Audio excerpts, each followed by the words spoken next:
নিজেকে নায়িকা দাবি করা নূপুরকে নিয়ে কিছু কথা ভাই বলা লাগে না। আল্লাহর সৃষ্টি সবকিছুই সুন্দর, তারপরেও তার আশাক পোশাকে যেভাবে ক্যামেরার সামনে আসে দেখে মনে হয় যে বমি করে দেই। তার আবার চ্যাটাং চ্যাটাং কথা, ভাই ফেসবুকে ঢুকতে পারতেছে না তার অত্যাচারে। সারাদিন বাচ্চা সংসার সামলায়, ফ্রি সময়ে একটু ফেসবুকে ঢুকলেই তার নিউজ দিয়ে ভর্তি। এত ইগনোর করি তারপরেও এইসব হাবিজাবি সামনে আইসা পড়ে।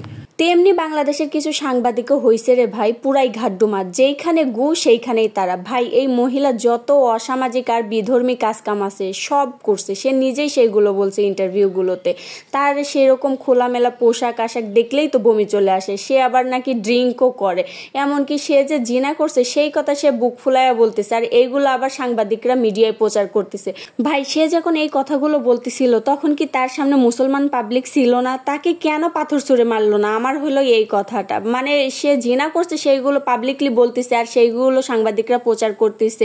একটা মুসলিম রাষ্ট্রে যেখানে জিনাকারী ব্যক্তিদেরকে পাথর নিক্ষেপ করে মৃত্যুদণ্ড দেওয়ার কথা, সেইখানে সে তার জিনার কথা প্রকাশ্যে বলতেছে আর সেইগুলো সাংবাদিক প্রচার করতেছে। কেন তাকে পাথর নিক্ষেপ করে মারা হচ্ছে না? আমার কথা হলো এইটা, একটা মুসলিম রাষ্ট্র হিসেবে এটা লজ্জার, আমরা মুসলমান হিসেবে এটা লজ্জার, এবং আমরা নারী হিসেবে তার কর্মকাণ্ডতে খুব লজ্জিত। ভাই কি আর কব লজ্জার কথা, একজন নারী হয়ে আরেকজন নারীকে এইভাবে বলতেও খুব কষ্ট লাগতেছে। ভাই আমরা শিহরিত, তার এরকম ড্রেস আপ সেন্স, তার মেকআপ, তার পরচুলা আর তার বিশেষ করে কথাবার্তা এবং ভঙ্গিমাগুলো দেখে আমরা মেয়ে হিসেবে খুবই তিক্ত, বিরক্ত আর লজ্জিত।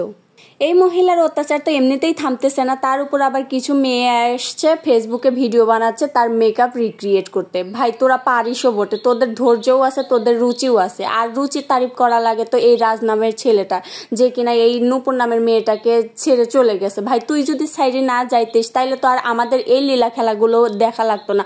পর্বের পর পর্ব, সময়ের পর সময় সে এরকম পাবলিকেও গুলো হয়েছে, দেখতেছে, রিয়াক্ট দিচ্ছে। আবার সাংবাদিকগুলোও তো ভাই হয়েছে আরো বেশি, মানে যে এরা ভিডিও করলেই আর মিডিয়াতে প্রচার করতে পারলেই যত ভিউ তত ইনকাম, মানে এরাও হইছে রে ভাই এরকমটা।